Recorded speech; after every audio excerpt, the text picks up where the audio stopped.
இன்னைக்கு இருக்கிற சூழ்நிலையில் ஒரு வீடு வாசல் அமையிறதுங்கிறது பெரிய விஷயங்க. ஏதோ ஒரு ரியல் எஸ்டேட்டில் இடம் கொடுக்குறாங்க கம்மி விலையில் அப்படின்னு போய் வாங்குறாங்க. வாங்கிட்டு அதுக்கப்புறம் கட்டடம் கட்டணும்னு நினைக்கையில் ஏதோ ஒரு பில்டரை ஒப்பந்தம் பண்ணுறாங்க. அவங்க ஒரு அமௌண்ட்டு சொல்கிறாங்க, இவ்வளோக்குள்ளே முடிச்சு கொடுக்குறேங்க, இவ்வளோ அப்படிங்கிறாங்க. சரி அப்படின்ட்டு ஒப்பந்தம் போடுறாங்க. பணம் பத்தலைன்னா பேங்க்கில் லோன் போடுறாங்க.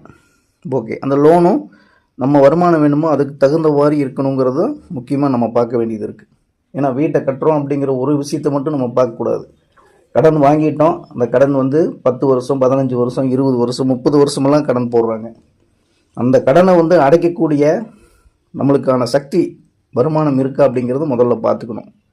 அதுக்கப்புறம் அந்த ஒப்பந்தங்களில் நீங்கள் கையெழுத்து போட்டு கடன் வாங்கி வீட்டை கட்டுறீங்க. இதுக்கு பிறகு என்ன அப்படின்னா, பாதி கட்டட முடியலையே, அது ஏறி போச்சு இது ஏறி போச்சு, அப்படி ஆயிடுச்சுங்க இப்படி ஆயிடுச்சுங்க அப்படின்னு மறுபடியும் ஒரு 5 லட்சம் 10 லட்சத்தை எக்ஸ்ட்ரா ஒரு கணக்கு காமிக்கக்கூடிய பில்டருக்கு தான் இன்றைக்கி அதிகமாக இருக்காங்க. அவர்கள் தான் நிறைய மோசடிகளிலும் ஈடுபடுகிறார்கள்.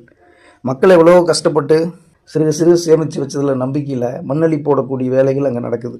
ஒரு இடம் வாங்கினாலும், இடம் வாங்கி வீடு கட்டினாலும், இல்லை வீட்டவே வாங்கினாலும் இதில் எல்லாம் எந்த பிரச்சனையும் வராமல், எந்த சிக்கல்களும் வில்லங்கமும் இல்லாமல், ஏமாறாமல் எப்படிங்க ஒரு சொத்து வாங்கிறது அப்படிங்கிறத பல பேருடைய கனவாக இருக்குது, கேள்வியாகவும் இருக்குது. ஒரு சொத்து மிக குறைந்த விலைக்கு வருதுன்னா அங்கேயே நீங்கள் சந்தேகப்பட ஆரம்பிச்சிடணும்.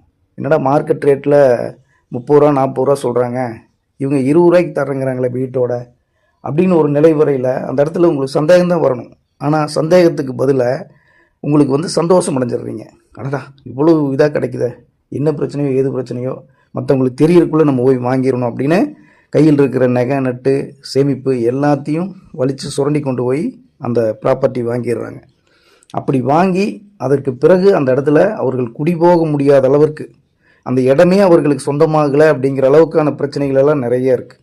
அப்படிப்பட்ட நிலையில் இந்த மாதிரி போய் ஏமாறக்கூடிய சூழ்நிலையிலிருந்து நீங்கள் வெளியே வரணும்னா, உங்களுடைய சுய ஜாதகத்தில் செவ்வாயுடைய காரகம் எப்படி இருக்குது?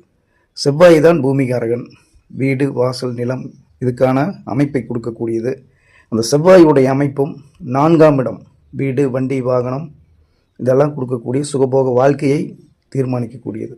அப்போ லக்னம் 4ஆம் இடம் செவ்வாய், இதனுடைய தொடர்புகள் எப்படி இருக்குது அப்படிங்கிறத தெளிவாக சொல்லக்கூடிய ஜோதிடரும் போய் நீங்கள் இந்த ஜாதகத்தை பார்க்கணும். நீங்கள் ஒரு இடம் வாங்க போகிறீங்க அப்படிங்கிறதுக்காக ஜாதகத்தை எடுத்துகிட்டு போனீங்கன்னா அந்த தசா புத்தி காலகட்டங்கள் ரொம்ப அற்புதமாக இருக்கும். ஆனால் அடுத்த 6 மாதத்தில் தசை மாறிடும், புத்தி மாறிடும், வேறு ஒரு நிலை வரும். அப்போ 1 வருடம் 2 வருடங்களுக்குள்ள ஒரு பெரிய பாதிப்புள்ள ஒரு தசா புத்தி நடக்க போகுது அப்படின்னா அந்த நேரத்தில் கொஞ்சம் யோசிக்கணும். அப்போ என்ன பண்ணணும், மனைவியுடைய ஜாதகத்தை பார்க்கணும். அவங்களதில் அடுத்தடுத்த கிரக நிலையில் நல்லா இருக்குது அப்படின்னா அவங்க பேரில் நீங்கள் பண்ணிக்கலாம். அப்படின்னு உங்களுக்கு நம்பிக்கை வரவில்லை என்றால் 2 பேரின் பேரில் சேர்ந்து பட்டா பண்ணிக்கலாம். கணவன் மனைவி 2 பேர்த்துக்குமே அந்த சொத்து பாத்தியப்பட்டது, எங்களுக்கு பிறகு குழந்தைகளுக்கு அப்படிங்கிறத நீங்கள் எழுதிடணும்.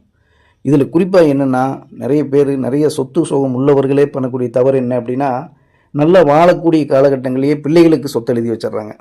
இதில் எல்லோருமே அதை காப்பாற்றுறது இல்லை.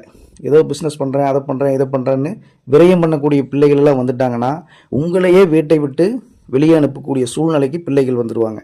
அந்த மாதிரி பெரும் பெரும் கோடீஸ்வரர்கள் தொழிலதிபர்கள் வீட்டிலேயே இது நடந்துட்டு இருக்குது. இல்லைன்னா நாளைக்கு இதெல்லாம் கைவிட்டு போகக்கூடிய சூழ்நிலையில் உங்கள் பிள்ளைகளே உங்களை கவனிக்காத சூழ்நிலையும் கூட இப்போ கண்ணு முன்னாடி நடந்துட்டு இருக்குது. அப்போ நீதிமன்றம் ஒரு வழக்கை இதை விசாரிக்கையில் ஒரு சட்டமை இயற்றியிருக்காங்க. அது என்ன அப்படின்னா, இந்த மாதிரி தான சொத்தாக தனக்கு பிறகு குழந்தைகளுக்குன்னு எழுதாமல் இருக்கிற காலத்திலேயே குழந்தைகளுக்கு எழுதி வச்சுட்டா அந்த பிள்ளைகள் இந்த சொத்தை அபகரிக்கும் பொழுது பெற்றோர்கள் போய் முறையிட்டால் மீண்டும் அந்த சொத்து பெற்றோர்களுக்கே திரும்பி கொடுக்கப்படுங்கிற சட்டம் இன்னைக்கு இருக்குது. அப்போ அப்படியெல்லாம் இருக்கக்கூடிய சூழ்நிலையில் இது எனக்கு நடக்காதுன்னாலும் யாரும் நம்ப முடியாது. யாருக்கு வேணாலும் நடக்கலாம். உங்களை வெளியேற்றணும்னு குழந்தைங்க என்றது கிடையாது. பிள்ளைகள் அவ்வளோ மோசம் கிடையாது. ஆனால் அவர்கள் பண்ணக்கூடிய தொழில், அவர்கள் சார்ந்திருக்க பொருளாதார நிலை இது எல்லாம் அதுக்கு எதிராக திரும்பக்கூடிய வேலை செஞ்சிடும்.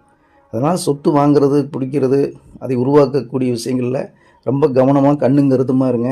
இதுக்கு ஒரு சிறந்த பரிகாரம் என்ன அப்படின்னா, நிலம் வீடு பிரச்சனை இருந்துகிட்டே இருக்குதுங்க, சொத்து அமைய மாட்டேங்குது அப்படிங்கிறவங்க செவ்வாய்க்கிழமை முருகன் கோயிலுக்கு போய் முருகனுக்கு 2 செவ்வாழை வைத்து நெய் விளக்கு ஏற்றி வழிபட்டு கொண்டே வாருங்கள். செவ்வாய்க்கிழமையானா எந்த வேலையாக இருந்தாலும் நீங்கள் முருகன் கோயிலுக்கு காலையில் நேரத்தில் போய் இந்த வேலையை செய்யுங்க. உங்களுடைய பூர்வீக இடத்துல பிரச்சனை இருக்குது, அது தீர்வுக்கே வரவில்லை என்றால் அந்த மண் ஒரு புடி எடுத்துகிட்டு வந்துட்டு ஒரு மஞ்சள் துணியில் அந்த மண்ணை கட்டி 7 நாள் உங்களுடைய வீட்டிலேயே வச்சுருந்து, வீட்லேனா உங்களுடைய பூஜை அறையில் வச்சு அதுக்கு தீப தூபம் காமிச்சு அந்த முடிஞ்சு வச்ச அந்த மண்ணை மாசாணியம்மன் கோயிலில் வந்து கொடிக்கம்பத்தில் கட்டி விட்டு, கொடிக்கம்பத்து பக்கம் பார்த்தீங்கன்னா கம்பி மாதிரி நிறைய போட்டிருப்பாங்க, அதில் நீங்கள் கட்டி விட்டுறலாம். கட்டி விழுந்து கும்பிட்டு வாங்க. நிச்சயமாக உங்களுக்கு வீடு அமையவில்லை, இன்னும் வீடு வாசல் வாங்கறதுக்கு யோகம் இல்லை, இருக்கிற வீட்டில் பாரம்பரிய வீட்டில் பூர்வீகத்தில் பிரச்சனை இருக்குது, அதே மாதிரி அடைபடாமல் கடனுடையும் நாங்கள் இருக்கிறோம் அப்படிங்கிற மாதிரி இந்த நிலம் வீடு வாசல் சம்மந்தப்பட்ட அனைத்து பிரச்சனைகளுக்கும் இது அற்புதமான ஒரு யோகமான பரிகாரமாக இருக்கும். இதை செய்து பாருங்கள், நிச்சயம் உங்கள் வாழ்க்கை பிரகாசமாக இருக்கும். குருவே சரணம். தாய் மாசாணியை போற்றி போற்றி.